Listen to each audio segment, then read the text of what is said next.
Mi padre me dejó fuera del testamento, pero dejó todo a una persona que ninguno de nosotros conocía, y descubrir quién era lo explicó todo. Hay dos tipos de sorpresa en un testamento. El primero es el que duele de una manera reconocible, que alguien que uno quería no te dejó lo que esperabas, que la distribución no fue equitativa, que algo que creías tuyo terminó siendo de otro. Ese tipo de sorpresa tiene una lógica que, aunque duela, puede ubicarse en categorías que existen. El segundo tipo es diferente, más profundo, porque no es solo sobre el dinero o sobre los bienes, sino sobre la historia completa de esa persona y sobre cuánto de esa historia uno no conocía. Ese tipo de sorpresa no tiene categoría disponible cuando llega. Lo que mi padre nos dejó fue la segunda. No nos dejó nada, a mis dos hermanas y a mí. Nos dejó afuera de manera explícita, con una cláusula que el notario leyó con la cara de quien ha leído cosas difíciles antes y que sabe que lo que sigue en la sala va a necesitar un momento para ser procesado. Y dejó todo a alguien que ninguno de nosotros había escuchado nombrar nunca. Antes de entrar en lo que el testamento reveló, necesito contarles quién era Héctor para entender el peso de lo que dijo ese papel. Mi nombre es Rodrigo. Tengo 45 años. Mi padre, Héctor, murió hace 2 años de un cáncer que se diagnosticó tarde y que entre el diagnóstico y la muerte dejó apenas 4 meses.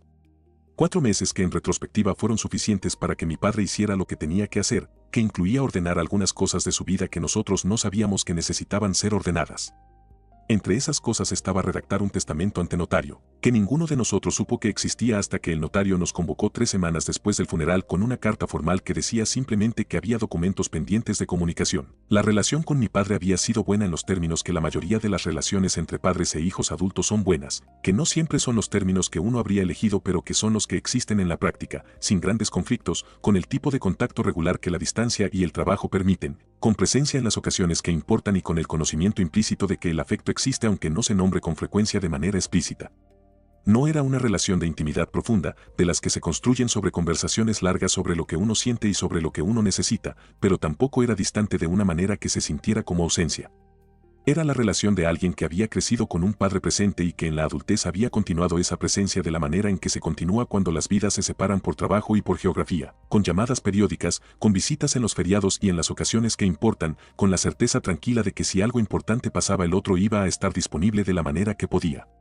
Cuando mi padre fue diagnosticado, el diagnóstico llegó en una revisión de rutina que nadie esperaba que produjera lo que produjo, y los 4 meses que siguieron nos pasamos lo más cerca que pudimos dado que mis 2 hermanas y yo vivíamos en ciudades diferentes y que las responsabilidades de trabajo y de familia no permiten pausas indefinidas. Estuvimos con él más de lo habitual, con la urgencia que tiene el tiempo cuando uno sabe que es limitado de una manera que antes era teórica y ahora es concreta. Tuvimos conversaciones que antes no habíamos tenido, sobre cosas que los 4 meses hacían necesarias, sobre lo que había sido su vida, sobre lo que esperaba de los nuestros, sobre cosas pequeñas y cosas importantes que el tiempo habitual no genera con la misma urgencia que el tiempo contado. Y sin embargo, en ninguna de esas conversaciones de los 4 meses, en ninguno de los momentos en que la muerte estaba presente en la habitación aunque nadie la nombrara con ese nombre, mi padre mencionó el testamento ni a la persona a quien dejaba lo que tenía. El nombre que el notario leyó, con la voz neutral de quien sabe que lo que sigue va a necesitar tiempo, era Carmen Villarreal. Una mujer. Una persona que, según los datos consignados en el documento, tenía 61 años y vivía en Chiclayo. Ninguno de mis 2 hermanas ni yo habíamos escuchado ese nombre nunca, en ningún contexto de ningún periodo de la vida de nuestro padre que pudiéramos recordar. No aparecía en ninguna conversación. No había ninguna fotografía en su casa que pudiéramos asociar con ese nombre. No había ningún mensaje, ninguna referencia, ningún rastro. Era como si mi padre hubiera tenido una vida paralela de la que ninguno de nosotros sabía nada, y esa vida paralela era la destinataria de todo lo que él había acumulado. Lo que mi padre tenía para dejar no era una fortuna en el sentido de que fuera a cambiar la vida de nadie de manera dramática, pero tampoco era pequeño en términos de lo que representaba. La casa en la que habíamos crecido en Trujillo, que tenía 3 cuartos y un jardín y que para nosotros era el lugar más cargado de historia personal de todos los que existían en el mundo. Un terreno en las afueras de la ciudad que mi padre había comprado hace años con la idea de construir algo en algún momento y que nunca había llegado a hacer. Y algunos ahorros que habían sobrevivido a los costos del tratamiento de los últimos meses.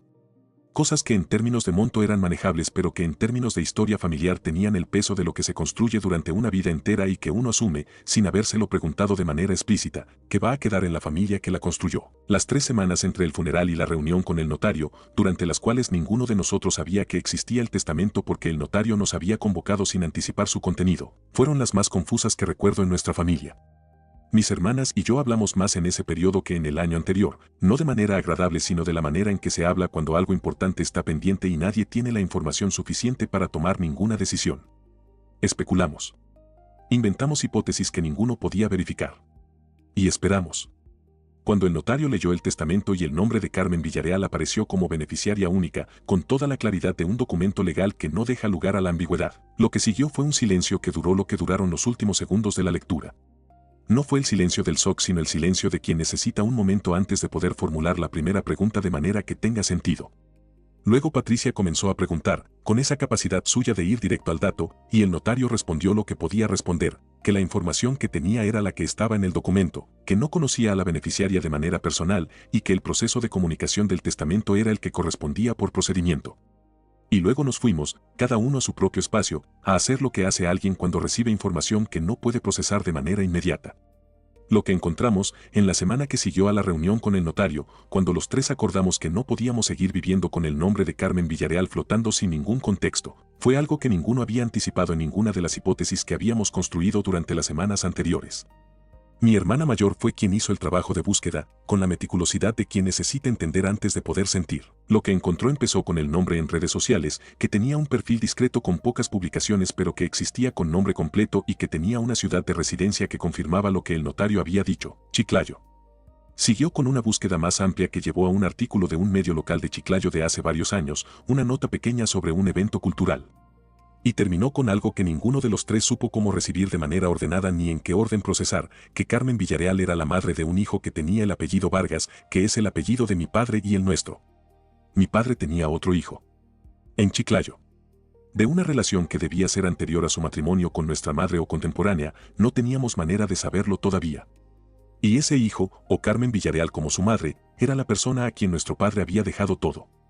El proceso de lo que siguió fue el más complejo que hemos vivido como familia en términos de la cantidad de cosas que teníamos que procesar en un periodo corto, no porque hubiera un conflicto legal que requiriera acción urgente sino porque la información que íbamos encontrando llegaba en capas que requerían procesamiento antes de que la siguiente pudiera ser recibida sin que se mezclara con la anterior. Mi madre, que estaba viva y que vivía en Trujillo en la misma casa donde habíamos crecido, tuvo que ser parte de ese proceso aunque hubiera sido más fácil para ella no serlo, porque no había manera de que lo que habíamos descubierto sobre nuestro padre no la afectara a ella también. Lo que le dijimos lo hicimos con el cuidado que requiere decirle a alguien de 70 años que el hombre con quien estuvo casada durante 40 años tuvo otro hijo del que ninguno de los dos les había hablado. La respuesta de mi madre, que fue la parte de todo el proceso que más tardé en integrar de manera que tuviera sentido, fue la que más nos sorprendió de todas las respuestas de todos los involucrados en esas semanas. No fue sorpresa. No del todo. Mi madre dijo que había habido un periodo, hace muchos años, en los primeros años de su matrimonio cuando mi padre viajaba con frecuencia a Chiclayo por trabajo, en que ella había sabido que él tenía una relación en esa ciudad.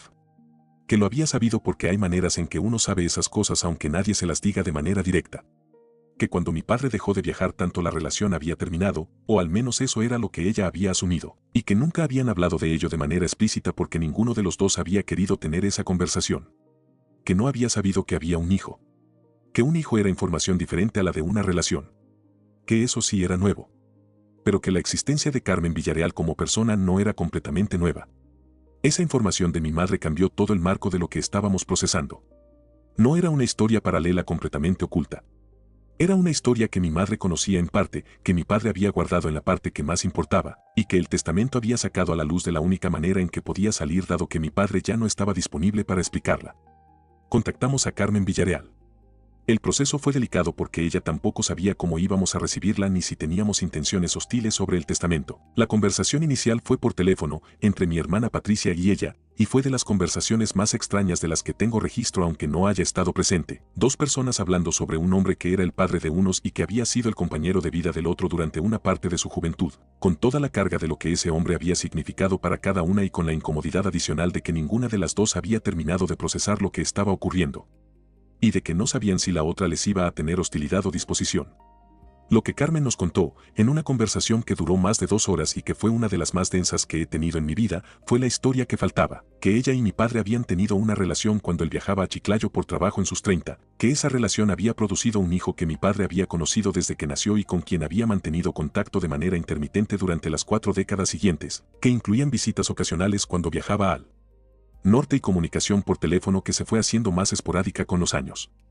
que mi padre había apoyado económicamente a Carmen y a Álvaro de manera discreta durante ese tiempo, sin que eso fuera parte de ningún acuerdo formal sino de una decisión de mi padre de asumir una responsabilidad que nadie le exigía pero que él consideraba que era suya.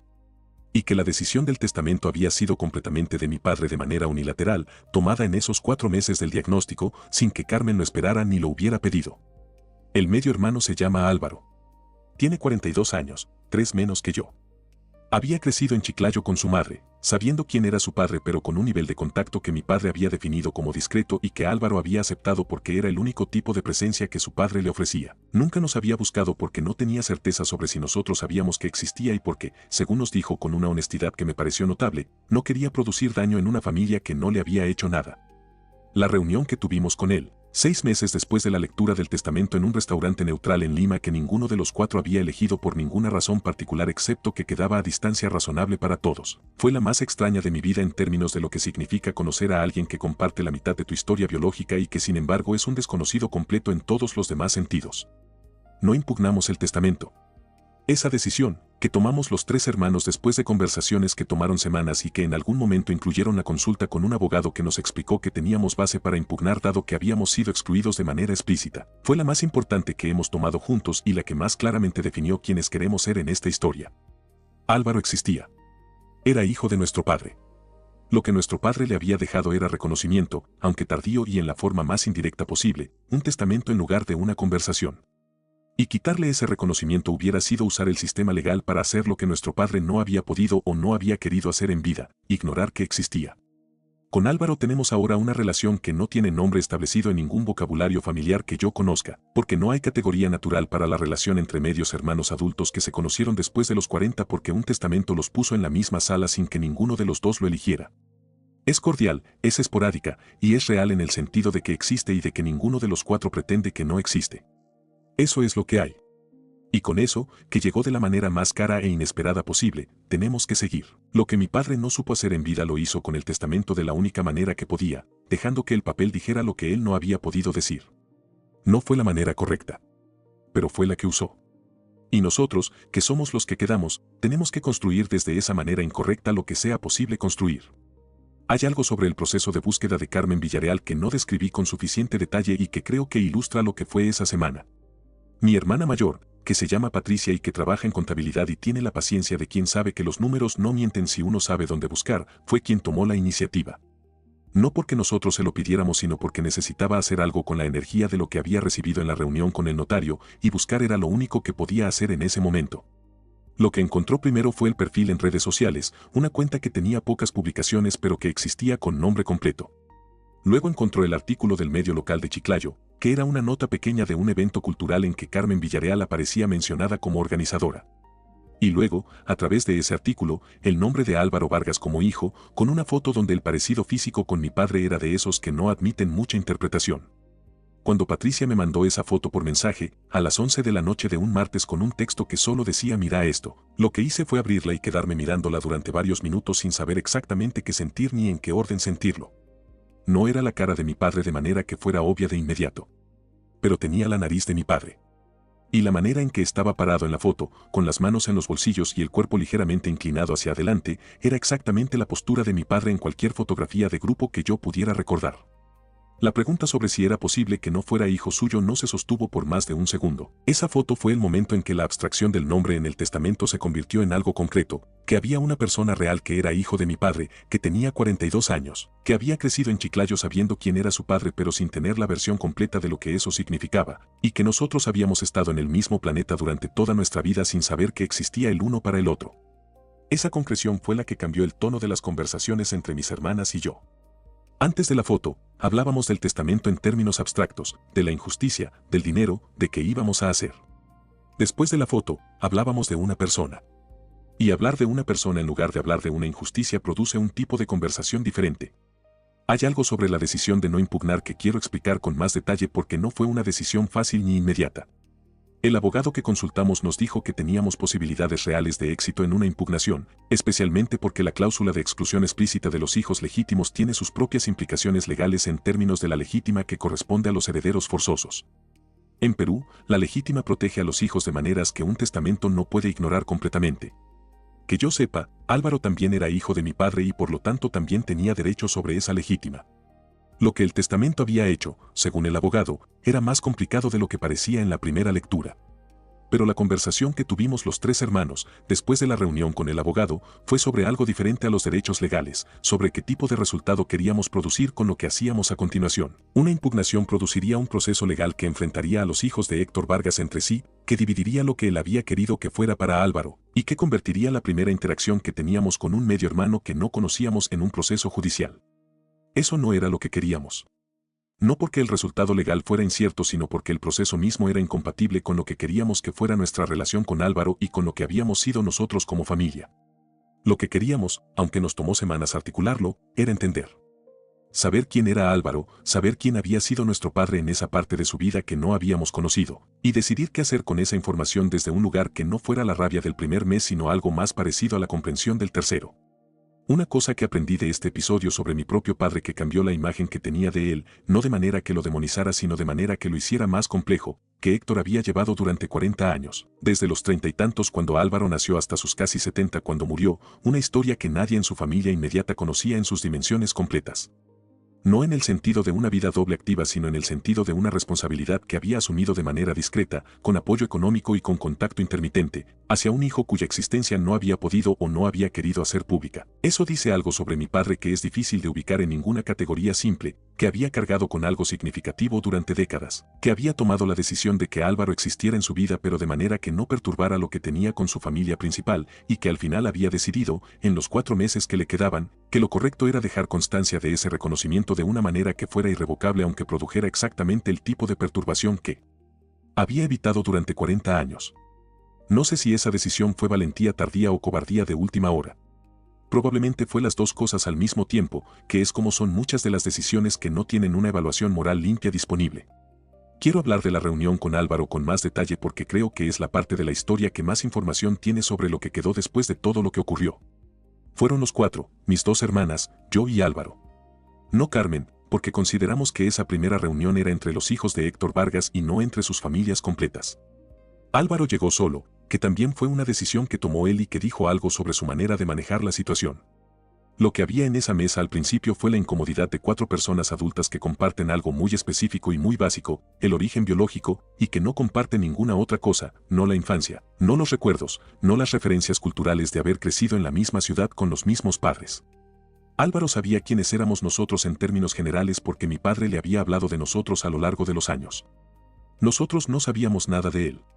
Las primeras conversaciones fueron sobre las cosas más básicas, las que uno tiene con cualquier desconocido, trabajo, ciudad, vida cotidiana. Esas conversaciones, que en otro contexto hubieran sido completamente ordinarias, tenían en esa mesa una carga diferente porque cada pieza de información sobre Álvaro era también información sobre una vida que nuestro padre había conocido y que nosotros no. Cuando Álvaro mencionó algo que nuestro padre le había dicho, algo específico sobre sus gustos o sobre cómo manejaba las cosas, era simultáneamente reconocible como algo que también sabíamos nosotros y extraño porque llegaba de alguien que lo había escuchado en un contexto diferente al nuestro. Hubo un momento de esa reunión que no olvidaré. Patricia, que es la mayor y que tiene esa capacidad de preguntar lo difícil de manera directa que no todos tienen, le preguntó a Álvaro si había estado con nuestro padre cuando murió. La respuesta fue no. Álvaro había ido a verlo una vez durante los 4 meses del diagnóstico, en un viaje que había hecho con la excusa de otro asunto en Trujillo, y mi padre y él habían pasado una tarde juntos. Álvaro no había ido al funeral porque no sabía si era bienvenido y porque no quería llegar a un lugar donde nadie lo conocía para llorar a un padre que la mayoría de los presentes no sabían que tenía. Esa imagen de Álvaro en Chiclayo el día del funeral de su padre sin poder ir porque no sabía si era bienvenido, fue la que más me costó de toda la conversación. No porque me produjera culpa, dado que yo tampoco sabía que existía y por lo tanto no hubiera podido invitarlo, sino porque ilustraba de manera muy concreta el costo que la decisión de mi padre de mantener a Álvaro al margen había tenido en Álvaro durante toda su vida, la de ser el hijo que existía pero que no podía estar presente en los momentos que importan porque no había un lugar claro para él en la historia oficial de su padre. Lo que siguió a esa reunión no fue una transformación dramática de nada. No nos convertimos en familia de la manera en que la palabra implica, reuniones frecuentes, llamadas regulares, la presencia constante que tiene la familia de origen. Lo que sí ocurrió fue que existíamos los unos para los otros de una manera que antes no existíamos. Que Álvaro tenía 3 medios hermanos que sabían que era el hijo de Héctor Vargas. Y que nosotros teníamos un hermano que nuestro padre había conocido durante toda nuestra vida sin decírnoslo. Esa existencia mutua, aunque no sea la relación que uno elegiría construir de cero si pudiera elegir las circunstancias, tiene su propio valor. No es nada. Es bastante. Y es lo que quedó de un testamento que nos dejó afuera a los tres, pero que también nos dio algo que no teníamos, la historia completa de un hombre que habíamos creído conocer y que resultó ser más complejo de lo que sabíamos. Quiero hablar de algo que esta experiencia cambió en la manera en que pienso sobre la honestidad en las familias. No sobre la honestidad como valor abstracto, sino sobre la honestidad como práctica concreta entre las personas que comparten una historia. Mi padre llevó una historia durante 40 años que afectaba directamente a las personas más importantes de su vida sin decírselas. No porque esa historia fuera maliciosa en su origen, la relación que tuvo había ocurrido y Álvaro había nacido y mi padre había tomado la decisión de hacerse responsable de manera discreta. Sino porque la decisión de no decirlo, que él debía haber tomado en algún momento de esas 4 décadas, se fue renovando año tras año hasta que ya no había manera de deshacerla sin producir exactamente el tipo de perturbación que quería evitar. Ese mecanismo, el de la omisión que se renueva sola, es uno de los más comunes y uno de los más costosos cuando finalmente se interrumpe. No porque la omisión sea maliciosa, sino porque el tiempo que pasa sin que la verdad se diga hace que la verdad sea más cara cuando finalmente aparece. Mi padre pagó ese costo con el testamento, que la manera en que Álvaro fue reconocido fue la manera más perturbadora posible dado que ocurrió después de su muerte y sin que él pudiera estar presente para explicar nada. Una cosa que nos dijo Álvaro en la reunión, y que me pareció la más honesta de todo lo que dijo, fue que él no guardaba rencor hacia nosotros. Que entendía que nosotros no habíamos tenido ninguna participación en la decisión de nuestro padre de mantenerlo al margen, y que cualquier rencor que pudiera tener era hacia mi padre y no hacia nosotros. Que ese rencor también existía aunque no fuera lo único que sentía, porque 42 años de ser el hijo que existe en el margen de la historia oficial del padre tiene su propio costo que nadie que no lo ha vivido puede entender del todo. Esa honestidad de Álvaro sobre lo que sentía fue la que hizo posible que la reunión no fuera solo un intercambio de información sino algo más parecido a una primera conversación real.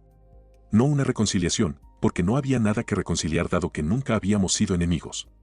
Sino el inicio de algo que no tenía nombre todavía pero que tenía la textura de algo que podía existir de manera real si los 4 elegíamos que existiera. Hay algo sobre la situación de mi madre en todo esto que merece ser nombrado con más cuidado.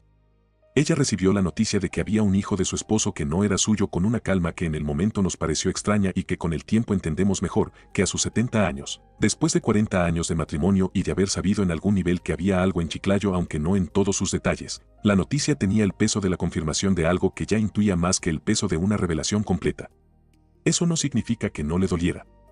Significa que el dolor tenía una forma diferente a la que hubiera tenido si la noticia hubiera llegado en otro momento de su vida o con otro tipo de historia previa. Lo que mi madre nos pidió, que yo creo que fue lo más claro que dijo durante todo ese periodo, fue que no la pusieran en el medio de ninguna decisión que tuviéramos que tomar sobre Álvaro. Que esas decisiones eran nuestras, de los hijos de Héctor, y que ella no quería ni podía ser parte de ellas de manera activa. Que respetaría lo que decidiéramos. Eso fue lo que hizo, se mantuvo al margen de las conversaciones sobre qué hacer con el testamento y sobre cómo relacionarnos con Álvaro, y respetó las decisiones que tomamos.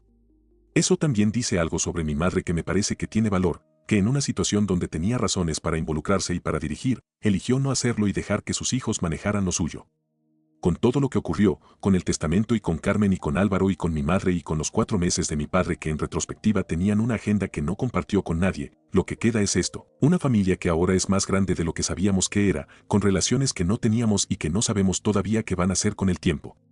Y la imagen de un padre que era más complejo de lo que conocíamos, que tomó decisiones durante décadas que tenían consecuencias en personas que lo querían, y que al final hizo con el testamento lo que no pudo hacer con las palabras. Rodrigo no es mi nombre real. Álvaro sí existe. Y el nombre en ese testamento, que ninguno de nosotros había escuchado nunca, también existe de la manera más concreta posible, como la persona a quien nuestro padre dejó lo que tenía, y como el hermano que ninguno de nosotros sabía que teníamos. Una reflexión que no había hecho antes de este episodio y que esta experiencia me llevó a hacer de manera directa, sobre cómo los secretos de los padres afectan a los hijos de maneras que los padres no siempre pueden anticipar porque no saben los efectos hasta que el secreto ya no es secreto. Mi padre debió de calcular, en algún momento de esos 40 años, lo que pasaría cuando la información saliera. Si es que lo calculó. Es posible que no lo calculara de manera explícita sino que simplemente aplazara el cálculo de la misma manera en que aplazó el secreto, un año más, y luego otro, y luego ya el tiempo había pasado de una manera que hacía el cálculo más difícil sin hacerlo más claro. Lo que pasó cuando el secreto salió fue costoso para todos, para Álvaro, que había vivido 42 años siendo el hijo que existe al margen y que ahora tenía que relacionarse con una familia que no lo conocía.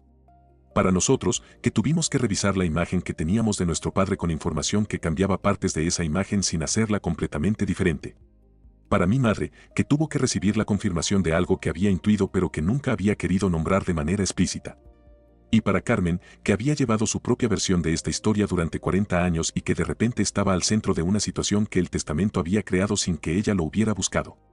Esa distribución del costo del secreto, que alcanza a todos los involucrados de maneras distintas cuando finalmente sale a la luz, es parte de lo que hace que los secretos de esta naturaleza sean tan difíciles de evaluar moralmente de manera simple.